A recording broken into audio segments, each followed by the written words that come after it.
Hey everybody, what's up? It's your girl Bondy Blue and I am back for another This Is Us review, you guys. The episode was so good last night, all right? So let's just go ahead and get right into my notes. So I'm going to break it up a little bit and we're going to start off with the storyline with Rebecca and Jack from when they were very young. I'm guessing this was like, early 20-ish. Jack is just back from Vietnam. Rebecca is, I guess, maybe fresh out of college. I'm not sure if she did that or not, but this is around that age range. So we see Rebecca back when she was in high school, little flip, okay? Little CGI on under the eyes so we can make them look young. I see y'all, okay? And she was never good at cooking. They had her, in home ec. I think that's what they call that class. By the time I got to high school, they didn't really do that anymore. But all the girls used to go in home ec, which taught you how to cook and sew and clean and be a wife. And then there was shop for the boys, which taught them how to make horses and wooden book stops and all kind of unnecessary shit that they probably wouldn't need in life unless they were supposed to be a carpenter, okay? Which came few and far in between, but it's always nice to have a man that know how to fix some shit, but that don't mean taking shop, that don't mean that you know how to fix stuff because you took shop, you know what I'm saying? Either way, stereotypes. Back in the day, this is what they had to do. And Rebecca was not good at cooking. She didn't like it. She hated home ec, so she went over to shop and they let her in as the only girl in the shop class. All these little geeky looking fucking boys are standing around her laughing and shit. The fuck's funny? And then this one guy comes over, really cute guy. His name is Alan. Alan comes over and he helps her. So, she's having a hard time sawing something. And he's like, you got to make it smooth strokes. You know what I'm saying? He didn't say that, but that was the vibe, okay? Either way, they were cute. And they dated for 3 years. And here he is popping up on her doorstep right when Jack was pulling up to drop the jacket off after their first date, okay? So this is the guy who we saw last episode pop up with the flowers. And she invites him in, kiss him on the mouth, and, Jack is sitting in the car like, oh, well, okay then. And he drives away. She takes the flowers and lets Alan inside, but when she looks outside, she's still kind of looking to see if Jack's car is out there. And it's just, it was like, oh no, why did this happen? Why did this guy have to come back into her life at this moment? I don't know why they broke up at this point, but then we kind of get into that later. So I don't know why we hop, skipped, and jumped to Alan wanting to take Rebecca to dinner with his mom.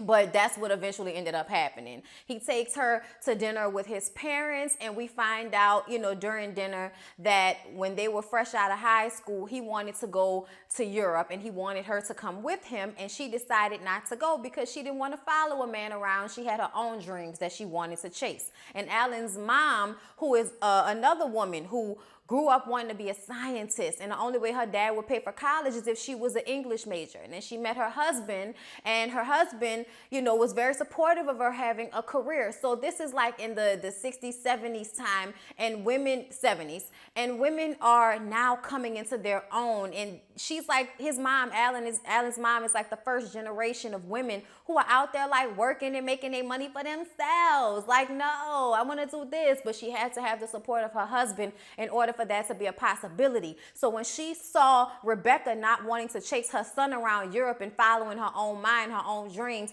she liked that about Rebecca. She was like, good for you, okay? Meanwhile, Jack goes home, and at home, his mom is making his dad a sandwich.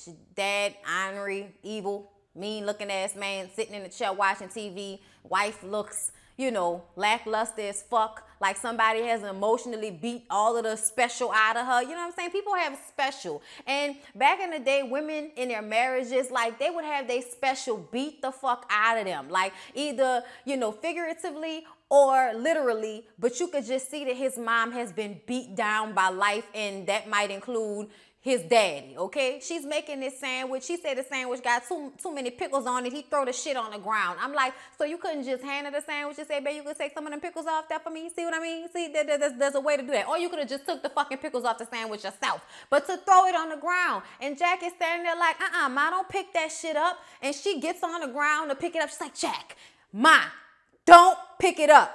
And, you know, the dad is like, oh, so what you think, you a big guy now, just came back from the war, you couldn't even protect your little brother? And we all know that Jack and his little brother went into the war together, and Jack was the only one that came home, okay? His brother died in the war. He always felt the need to protect his little brother, and for his dad to throw that in his face like that, especially like him just coming back, you know he dealing with that himself, but they went into the war. There was nothing he could have done. You can't save somebody when y'all are in war together. Like hang that fucking notion up. Yes, there might be moments where you could like grab them, pick them up, fix a wound, that type of shit. You can save them in combat, but if they gonna die in the war, you cannot save them from that, okay? Like if somebody gonna bomb the shit, they gonna bomb the shit. You can't save nobody from stepping on some shit and blowing them up. You can't save them from that. What you was gonna do, Jack? Come on now. So I was just looking at the daddy like, man, fuck you. You know what I'm saying? Like fuck you for him, okay? And Jack says, you know what? That is enough of this shit. Either you pack a bag and leave with me, mama, I will find you somewhere else to stay, or I'm going to kill him. So pick one. So mom is like, all right. Okay, he packs a bag, puts the bag in a car, and she is standing on the curb like she physically can't move. And she's, Jack, I can't do this. I can't. Yes, you can, mom. Get in the fucking car. We're leaving, okay? That is enough of this. You deserve better than what's in that house, okay? And he was supposed to drop her off by her friend's house, but she didn't want to show up empty-handed, so she forces him to take her to the grocery store so she can get a cake or something like that to bring to the lady's house who she's staying by, I guess, while she gets her stuff together. Meanwhile, Rebecca is having, you know, this conversation about her future and what she wants to do with Alan and his family, saying that she wants to go to LA to sing. And he's like, no, don't do that. Why don't you come to New York? Why don't you come to New York? And I'm like, what the fuck? Like, was he planning on proposing to her or something like that from the jump? That's what it felt like. And he says, no, why don't you just come to New York? There's a really, you know, soulful singing scene in New York. So come there with me and we could work together. We could do it. And she's like, you know, she thinks about it. And she's like, you know what? Okay, let's do it. You know what I'm saying? Like, she was like, let me think about it. But then she was like, okay, let's do it. And I'm like, I don't understand why she decided to go along with this. Like, this guy just came back into your life. You haven't seen him in years. Like, why are you like jumping on this bandwagon to change all of your plans for him? But I understand that it's the peer pressure of the time to find a man. And if that man wants to take care of you, if that man wants to let you have a career, if that man wants to have this life with you where there is some give and take, when traditionally there is no give and take between husband and wife. It's what the husband wants. So I think she saw that he would be someone who would let her live her dream, and thought that that was something good in him. So she said, okay. And they want to celebrate and pop some champagne, but there isn't anymore. So she was like, I'm going to go to the store and get some champagne. Look, I thought she was going to leave and never come back. All right, that's what I thought. So while she goes to get the champagne, Jack is going to drop his mom off to get a cake, and they see each other at the grocery store, and they walk up to one another, and she's like, you never showed up. And he says, I did show up, and when I showed up, I saw some guy on your porch, so I was just like, yeah. And she was like, I mean, I didn't know he was coming. You know, it was a boyfriend from 3 years ago. We dated, either dated for 3 years a while ago, but they didn't say how long ago it was. I thought they said it was 3 years, but then I was like, so wait, have y'all been apart for 3 years and y'all dated for 3 years? Okay. All right, confuse me if you want to. This is us. Either way, she was trying to explain away his presence at her doorstep. And Jack was like, look, you don't need to explain yourself. And she was like, I know, but you know. And he turns to walk away. And she's like, Jack. And she stops him and she starts to talk about her dream of going to LA to sing. And he says, you know, you have a beautiful voice. You really should. Y'all remember the first time Jack saw Rebecca, she was in a club singing. So after that, he starts to walk off again. And she's like, Jack, what's your dream? And he was like, nobody's ever asked me that. But he says, you know, right now I want to make sure that my mom is okay. And, you know, I want to get a good job and find a wife and have a family. Does that sound right? Is that weird? And she was like, no, that's not weird. And he says, all right, Rebecca, well, you know, goodbye. And when he said goodbye, I guess it made her feel like this conversation needed to end and she shouldn't, you know, call him back for a third time. So they just kind of, you know, go their separate ways. And he kind of looks back and she's already gone. But he goes back to his mom. And it's just, you know, like I love the way they put the story together. Like, I love it. So Rebecca gets in her car and basically does some old school stalking until she sees his car outside a house on the street he said he would be on. And she knocks on the door and they just finish having dinner. His mom is out walking with her friend. And she comes inside and she was like, I'm sorry I came empty-handed. And he was like, you and my mom. And she was like, what? And he was like, never mind. He was like, she just walked out. And he was like, oh, what? Rebecca says, well, I feel like I should meet your mom. And Jack is like, I would like that when she comes back. And he was like, well, I got to kind of, straighten up around here. So he starts to wash the dishes. He starts to roll his sleeves up. Another thing where you see Jack not being the typical man of this era who can't wash dishes. And she just watches him as he takes the things off the table and starts to wash everything. And then she decides to help him. And then she says, you want to take a ride? And he's like, where you want to go? And she says, to Los Angeles. And he was like, yeah, I'll take a ride to Los Angeles. I was like, oh my God, y'all are so cute. Oh my God. So then we pop back to the present, and Kevin's movie is ending. Randall is crying. Everybody is cheering and applauding. We all know that Kevin did a great job playing a guy in the army during war. And he just did a great job at this movie. Everybody is moved. He's a movie star now. After Randall and Kate are walking out talking about how great Kevin did, and Randall says, so I heard that you're doing the IVF. And she says, yeah. And he says, yeah, because I heard that you having invasive, scary surgery to possibly have a child is the only way that you could pass on a piece of dad, as if having a biological child is the only way that somebody could pass on a piece of dad. And she was like, wait a minute, I think you're taking this personal. I think that you going a little bit too far with this. And Randall is like, no, I don't think so, Kate. I think that I find it very messed up that you are willing to put your life at risk instead of just adopting a child. Like, is it so bad to adopt a child? He always feels like if anybody's been adopted, if anybody's been abandoned by their parent, he can relate in some type of way. But he was kind of out of line. This is Kate's decision. And like Kate said, how dare you? You know what I mean? You don't know what it's like to lose a child. You and Beth had children easily. You have no idea what this is like for me. So how dare you come at me about my decision as if, I should be thinking about you when I make a decision about how I want to have a child, when really she shouldn't. This is all about Kate and Toby at the end of the day. So yeah, it left Randall feeling like a piece of shit. So Kevin brings Zoe back to his place after the premiere, and he says that, he has an interview tomorrow and she should come if she wants to. And she's like, I don't know if I really have time for any vapid movie press interviews. And he was like, oh, okay. I mean, you can do what you want, but I don't even know who the person is. Some Terry Gross at NDR, I don't know. And she was like, oh my God. First of all, Terry Gross is not a guy. She's a goddess. Okay. So apparently now she wants to go. And I'm just like, we see you, Zoe. We see you. So Randall is still trying to get in contact with that councilman who never sent anybody to help at the rec center or change any light bulbs or do anything. He hasn't done anything. So Randall calls again. And this time the councilman has done his homework on Randall and tries to throw a jab at him about being a weather trader. And it's like, the fuck? Oh, you gonna bring up my job as a way to make it seem like, oh, you can do your job, but you don't understand my job, so that mean that I'm not doing my job for a reason. Get the fuck out of here with that shit, councilman. Either way, he tells him he don't have time for this shit. And Randall is like, I wish that you would have done more to fix the issue instead of looking into me. You could have spent that energy, that time trying to fix the issues that I'm asking you to fix. You know what I'm saying? It's just fucking ridiculous. But he's too busy. He hangs up the phone on Randall. So Beth comes in and she's like, well, obviously we're both in the same type of situation because she's still waiting for her boss to sign off on a proposal she presented to him. Beth asks if Randall has contacted Kate yet to apologize because he definitely overstepped. And then she reads him for filth because apparently she, Toby, and Miguel is Rebecca, their moms. That's her husband.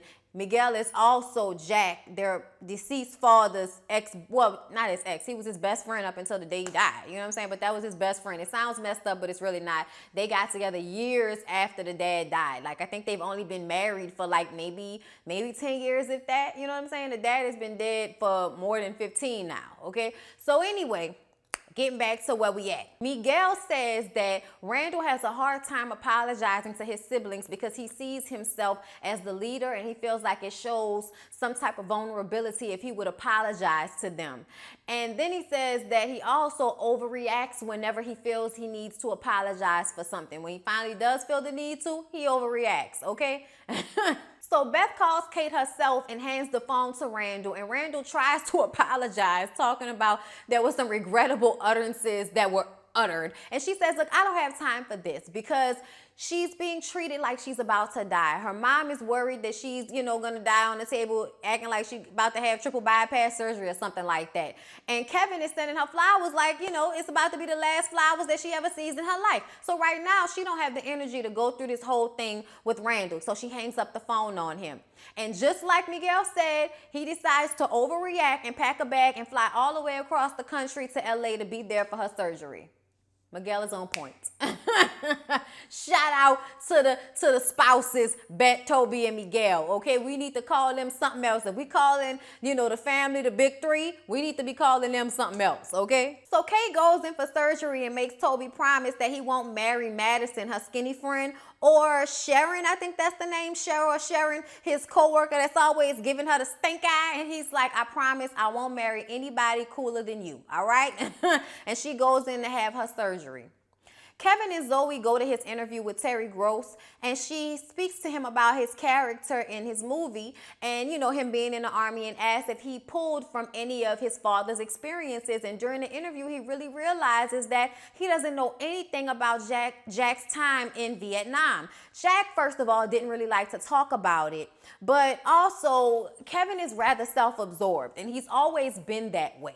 During the interview, Kevin remembers a time when he and his dad were in the store looking for something to build a plane with. And he sees fake guns and fake grenades and he wants to play with it. And, he's throwing it, kaboom, and all of that. And Jack says, no, no, no. And then he grabs his hand and he says, I said no.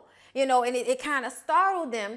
But, you kind of recognize that Jack doesn't think any of that shit is a game when he just came from people dying, especially people who he loved, like his brother, dying under these same weapons and these same circumstances that people want to make games out of. We hop back to the interview, and Terry Gross is telling Kevin that many men back in the day didn't want to talk about their experience in Vietnam except for with other veterans, and that put something in his mind. Beth gets called into her boss's office, and she thinks it's about her proposal, but no. They had to let somebody go to make budget cuts. And apparently she's less valuable than the other two execs that work on, under the same line with her. And she's like, really? Like everything that I've done, really? And he's just like, it's purely a budget cut. And if I could keep the person that I like the most, and then, the HR lady is like, you know what I'm saying? And she was like, look, if you sign up on this, then we can give you a severance package. And we just see Beth flabbergasted, like, what the fuck? I've been working here for 12 years doing great, okay? She just did something like last episode with her job that turned out really great. So to now see this, it's just like, wow, just wow. So Randall shows up to the hospital right as Toby is about to give his sperm sample. Just inopportune time, okay? And Kate is going under. And then she wakes up in her little dreamland, and she's in the hospital, and she walks to the little window where you can see the babies, and she sees her and Kevin and Randall, but it's titled as Baby Doe. And that's when teenage Kate comes in, and it's like, you really want to have a kid? Why? Why would you want to have a kid? And then she just walks off, and grown Kate follows her, and it's their old kitchen. And we see she's there, and she hops up and gets some cookies and sits on the little counter. And grown Kate's like, you shouldn't eat that. And she's like, yeah, I can tell, but my dad just died, so I don't really care. And that's what she did when she was a teenager. She ate her feelings. It was an act of defiance to eat. It was comforting to eat. Everything that made her feel good was somewhere in that fucking food, somewhere in the junk food and the stuff she wasn't supposed to be eating. So now she has to look at her teenage self, and then her dad comes walking in right before we hear her younger self, her like 10-year-old self. So now we see that in Dreamland, she's gonna have to come to, some realizations before she's allowed to wake up. That's how this normally works. So after the interview, Kevin tells Zoe that he thinks it's so weird that he never knew anything about his dad's time in Vietnam. And Zoe is like, not really, Kevin. You're like not the type to ask questions, which, can be good. You don't overthink things. And he's just like sitting there like, I can't believe I never asked my dad, about his time in Vietnam. So Beth gets home after work with the whole firing situation and pours her a drink of what looked like some expensive cognac, some expensive expensive whiskey. And then she remembers a night where she was also having a drink with William. And she's trying to decompress after Randall has finally gone to bed. And I think this was around the time where we first saw Randall have his nervous breakdown. And she was like, I don't think I could get him through this again. And William is like, of course you can. You're the bass. You know, they listening to jazz as they're having this conversation. And she's like, but the trumpet is what everybody hears. It's what everybody pays attention to. And William says, yeah, but the people who are really listening hear the bass. The bass holds the root down. And he says that eventually they're going to come to a point in their lives when Randall is going to have to give up that seat as the soloist and let Beth be the soloist. And he hopes that she will open her mouth and say what she needs of Randall instead of sitting there messing with her wedding ring, twirling it around her finger as if she's wondering why she even got married in the first place. And she remembers that in that moment. And I just miss William. He was always there to drop some subtle, sweet knowledge. Just reminds me of my grandfather, you know, just all this good essence going on up in here. You know, ooh, look at his shoulders, pretty hands now, everything, you know. So Kevin pulls out everything he has from a box that he got that was saved from the fire. And it has all of his dad's things in from the Vietnam. And, you know, he puts Vietnam on the board and, you know, just trying to soak something up so that he could figure out how to resolve this issue that he's having.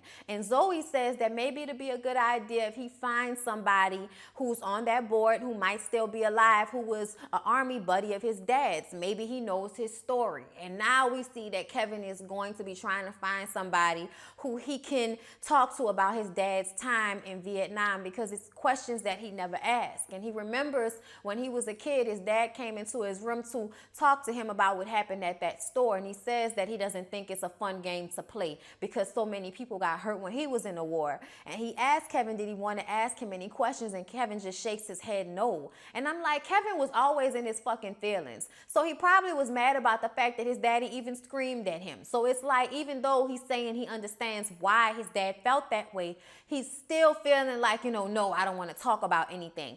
And it was always a character flaw of Kevin's to just be so self-absorbed, even from a child.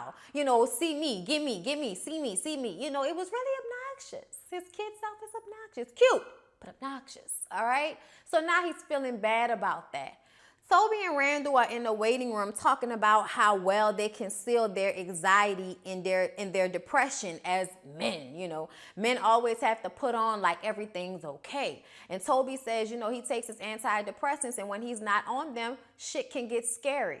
But that, thank God, Kate has never seen him that way. And Randall says, yeah, I try to forget that Beth has seen me crying on the bathroom floor. And you guys, I just want to say that that's what marriage is about. If you think that your husband is never supposed to have an emotion, if you think he's never supposed to cry, if you think he's never supposed to find it overwhelming and hard to be the one who is expected to always take care of things, you know what I'm saying? Like even when they're not that guy, normally if you have a good husband, they still feel the stress of that no matter what, because they feel the responsibility of now I am the head of a household in one way or another, you know? So it's just something that they tapped on about how men don't really show when they need help. And even when they get help, it's something that they have to conceal in one way or another, which is what they both had to do. And the doctor comes out and says that Kate is having a hard time waking up from the anesthesia, but it's nothing to be worried about as of yet. The doctor goes back into, you know, the emergency, well, not the emergency room, but the room that they're doing the surgery in, and they're still trying to wake her up because she hasn't gotten up yet, and they seem to be more worried inside that room than they were when she said to Toby and Randall that everything would be okay. So we see Kate back, you know, in that place with her dad and the other, you know, versions of herself. Teenage Kate wants grown Kate to stay. You know, stop thinking about having a baby. Stay here with us. Dad is here. And, you know, I guess she's thinking about dying, about not waking up, you know, from whatever induced, sleep sheets in. And I'm just like, no, Kate, you can't give up now. Grown Kate is speaking to baby Kate about how, she's not going to marry Zach from Saved by the Bell, but she finds a really great guy and she's trying to be a mom. And teenage Kate, being the dark cloud that she is like, yeah, but it's never going to happen. Remember, we live under the constant dark cloud. And Kate is like, not this time. And she turns to her dad and she's like, Dad, I got to go. And he's like, I know, Katie girl. And she turns to teenage Kate and she tells her, listen, I know you're having a hard time right now and it's going to last for a minute, but you're going to be okay and you will be a mother.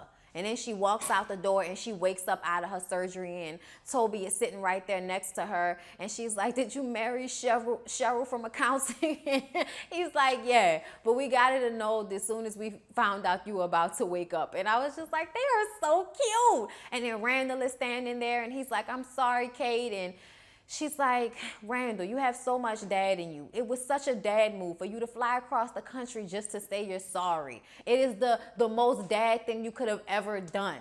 And then the doctor comes in and says that they were able to retrieve 8 of Kate's eggs, which is really great. So they can try at least 8 times to fertilize an egg with, Toby's lackluster sperm, all right? But he's been off his meds, so hopefully those things shot up and they can get something popping out of this. Randall walks outside and he sees that he has some missed calls from Deja. So he calls her back and she's talking and he's like, wait, calm down. I can't understand what you're saying. And he says, all right, I'll be there. I'll get on the next flight. So then we see him go all the way back home to the hospital, and it's Chi-Chi's daughter. I think Chi-Chi's daughter's name is Crystal or something like that. But Chi-Chi's daughter got beat and jumped for her cell phone in the hood, all right, and had a broken arm.